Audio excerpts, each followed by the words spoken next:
Hello everyone, I hope you're all doing well today. In this video, I'm going to show you how to jailbreak your PS5 using the UMTX version 2 exploit, which is significantly faster and more stable than the previous version. I'll also guide you on how to activate the jailbreak completely offline, ensuring your PS5 stays safe from accidental firmware updates.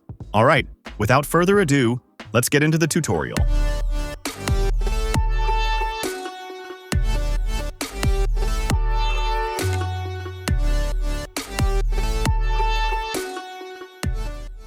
Let me briefly explain UMTX version 2. Here, I'm on the GitHub page of UMTX2 by IdleSauce. According to the details here, the UMTX2 exploit only works on firmware versions 1.00 to 5.50. For firmware versions above that, jailbreaking is still possible using the BDJ elf loader and Lua exploit methods. But I won't be covering those in this tutorial since we're focusing on the UMTX exploit. It's also mentioned that this version already includes a built-in payload menu with ETA-hen, KStuff, and others, so you don't need to manually inject payloads from a PC or other device, making the process much simpler. The exploit host addresses are listed below, with two options. As I mentioned earlier, I'll also show you how to perform a fully offline jailbreak. For that, we'll use an application that functions as a direct link exploit host, which can be downloaded from one of the links provided here. Now, let's move on to the jailbreak process and activate the ETA-hen payload so we can install and run Homebrew applications and backup games. Now, let's move over to the PS5.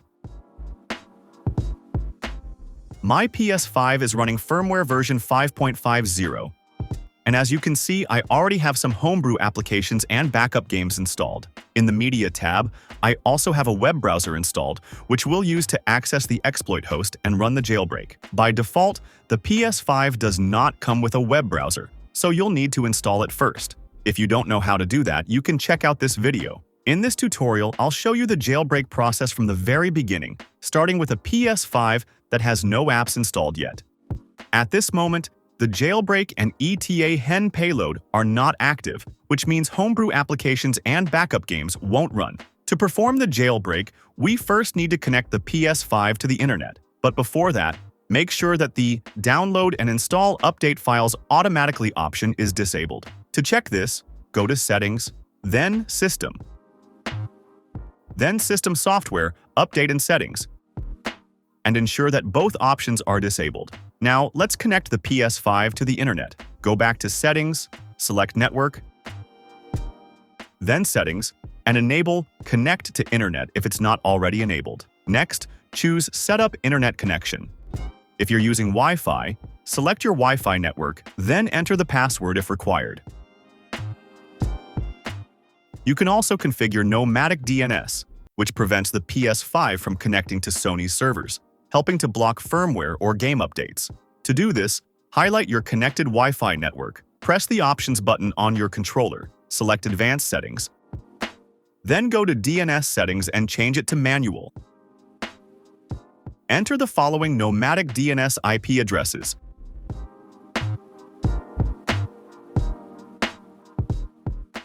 Then press OK. Just a quick note, this DNS method does not work with all internet service providers. If you still see update notifications, that means the DNS is not functioning with your ISP. Once your PS5 is connected to the internet, open the internet browser and enter the exploit host address.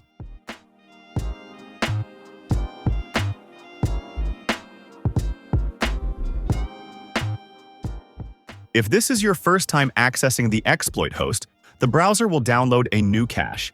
Please wait until the download is complete. Do not click the jailbreak button yet. Once the download is finished, click the jailbreak button to start the PS5 jailbreak process. Here, I'm using real-time video speed to show you just how fast and stable UMTX2 is.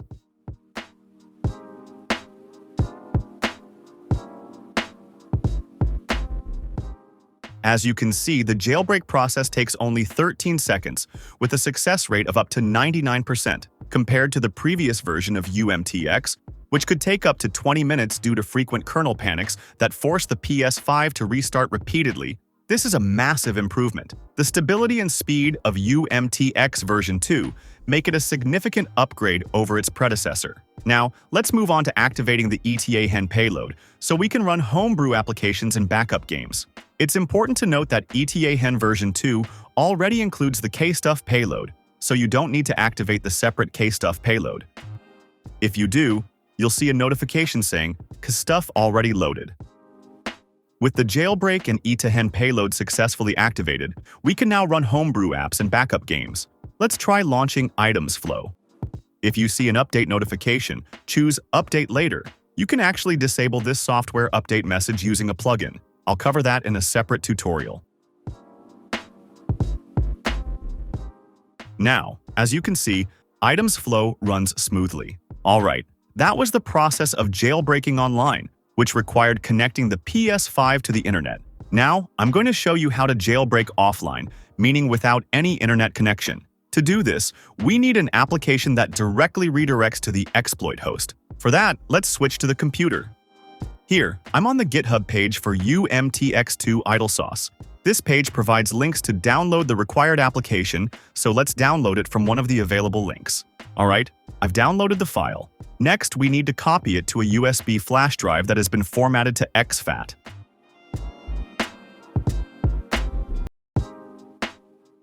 Once done, eject the flash drive from the computer and plug it into the PS5.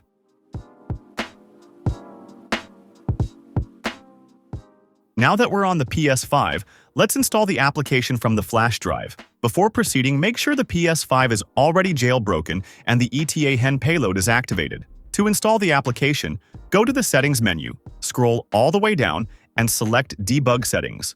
Then, go to Package Installer and select the PKG file to begin the installation. Once the installation is complete, go back to the PS5 home screen. Now, under the Media tab, you'll see a new browser icon labeled UMTX2 Jailbreak. From here, you can run the jailbreak directly. Let's test it out. First, disable the internet connection.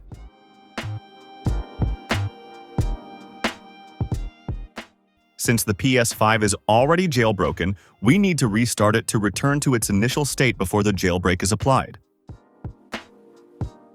Alright, the PS5 has restarted. Now, I'll double-check to ensure it's not connected to the internet. Now, let's proceed with the jailbreak. Go to the Media tab and launch UMTX2 Jailbreak. Once the exploit page loads, click the Jailbreak button and wait for the process to complete. Alright, the jailbreak was successful. Next, click on the ETA payload to activate it. Alright, the payload has been successfully activated. Now, let's test a Homebrew application, Avatar Changer. As you can see, it runs perfectly. This app allows you to change your profile avatar using over 300 available images, and you can even use your own custom images. I've already made a separate tutorial for this application, and you can find the link in the description. Alright, that's how you can jailbreak your PS5 using the UMTX2 exploit, both online and offline. With this method, you get a much faster and more stable jailbreak compared to previous versions. Plus, with the offline jailbreak option, you can ensure your PS5 stays safe from unwanted firmware updates while still being able to activate the exploit anytime. I hope this tutorial was helpful. If you have any questions or run into any issues, feel free to drop a comment below. If you found this video useful, make sure to like, subscribe, and turn on notifications so you don't miss future updates. Thanks for watching, and I'll see you in the next one.